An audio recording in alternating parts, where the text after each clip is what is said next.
Olá, amigo e seguidor. Seja bem-vindo à nossa live diária da Reflexão Matinal, onde eu convido você para irmos em direção ao nosso coração para lá, como jardineiros espirituais, elevar templos às nossas virtudes, fazendo-as crescer, florescer e frutificar, pois são elas que nos alimentam, nos impulsionam nesta longa jornada em busca da felicidade. E como estamos a caminho, é claro que ainda somos espíritos imperfeitos que têm dentro do coração defeitos, vícios como orgulho, egoísmo, intolerância, e precisamos arrancá-los, pois são a erva daninha que impede a nossa felicidade. Então, como bons jardineiros, vamos tirar esse inso do nosso coração. E para nos auxiliar, vamos hoje a mais uma passagem do Evangelho de João, onde Jesus diz o seguinte: E isto vos farão, porque não conhecem ao Pai, nem a mim. Vou repetir as palavras de João, ou melhor, de Jesus através de João. E isto vos farão, porque não conhecem ao Pai, nem a mim. Então, quando Jesus se referia ao Pai, ele estava se referindo a Deus. É importante a gente lembrar que a ideia de Deus, à medida que a humanidade avança em conhecimento, em espiritualidade, vai mudando. Nós já fomos politeístas, ou seja, aceitávamos a existência de vários deuses. Depois, o povo judeu nos trouxe a existência de um Deus só, era o Deus dos hebreus, um Deus vingativo e cruel, e Jesus ameniza esta afeição de Deus, colocando como ele se fosse um pai, que ama todos os seus filhos. O Deus dos judeus só amava o seu povo. E, passados aí 2000 anos, vem Allan Kardec mudar esta concepção de Deus. Para a doutrina espírita, está lá na primeira questão do Livro dos Espíritos, Kardec questiona o que é Deus. E a resposta dos espíritos é: Deus é a inteligência suprema, causa primária. Ou seja, tira a figura hominal, tira a antropologia de Deus, transforma na causa da criação do universo. E o próprio conhecimento de Jesus também muda, porque no início, Jesus foi considerado simplesmente mais um profeta judeu. Depois ele foi instituído na categoria de Deus, por volta do ano 400 de Cristo, foi incluído na Trindade, que os cristãos copiaram dos povos pagãos, porque os povos pagãos, todos eles tinham uma trindade principal de deuses. E no catolicismo, ou no cristianismo, ficou o Pai, o Filho e o Espírito Santo. 3 deuses. Só que Kardec muda esta concepção de Jesus também.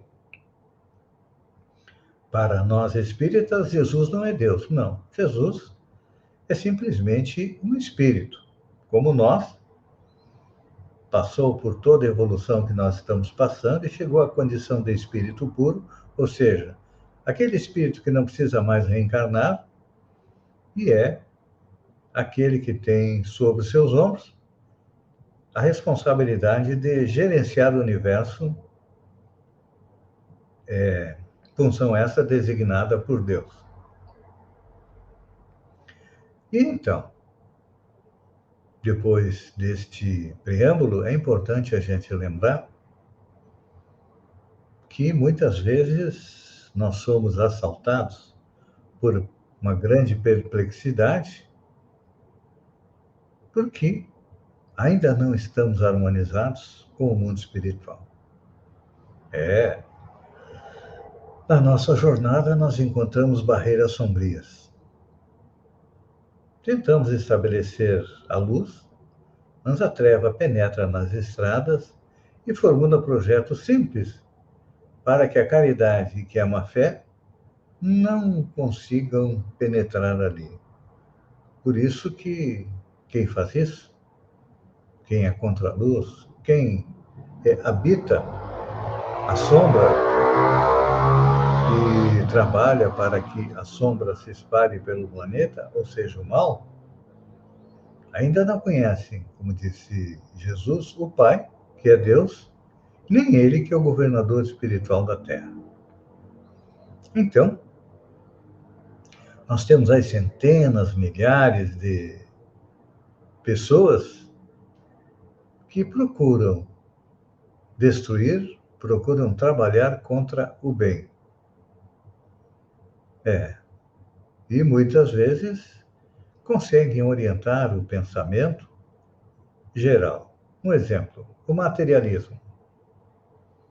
O materialismo se opõe ao espiritualismo. Os espiritualistas acreditam que, além do universo físico, existe um universo espiritual e que o espírito sobrevive à morte. Para alguns espiritualistas, os espíritos ficam lá no céu. Para outros que já detêm um pouco mais de conhecimento, compreendem a lei da reencarnação, ou seja, a justiça divina, nos dando tantas oportunidades quantas nós necessitamos para evoluir e também chegar à condição de espírito puro. Então, à medida que nós vamos avançando nesse conhecimento, é claro que não devemos perder tempo com interrogações e ansiedades que não se justificam. O próprio Jesus esclareceu o problema com antecipação. Disse ele: a ignorância é a fonte comum do desequilíbrio. E quando nós falamos em ignorância, não é no sentido pejorativo que as pessoas usam, não. Nós usamos o termo ignorância no sentido de ter falta de conhecimento do mundo material, das leis que regem o mundo material, e falta de conhecimento também das leis que regem o mundo espiritual. Hoje, a humanidade já deu um passo à frente. Já conseguimos compreender que aquele céu onde Deus estaria sentado num trono, com os anjos em volta, e todos nós ficaríamos lá numa atitude beatífica de simplesmente ficar contemplando Deus, esse conhecimento foi há 2, 3 mil anos atrás. Agora, com as informações que vêm da espiritualidade a respeito de como é a vida no outro lado, a gente percebe que o trabalho continua. Muito daquilo que nós fazemos aqui na Terra, nós continuamos a fazer lá no céu. E viram como é simples o conhecimento da vida espiritual? Então, por isso que é importante a gente esquecer as sombras que ajudam a dominar a maior parte da vida terrestre, vivendo cada um na luz que palpita no serviço de Deus e de Jesus. Deus e Jesus são as fontes que iluminam o nosso caminho, mas muitas vezes nós teimamos ainda a viver ligados na treva. Pense nisso, enquanto eu agradeço a você por ter estado comigo durante esses minutos. Fiquem com Deus e até amanhã, no amanhecer, com mais uma reflexão matinal. Um beijo no coração e até lá, então.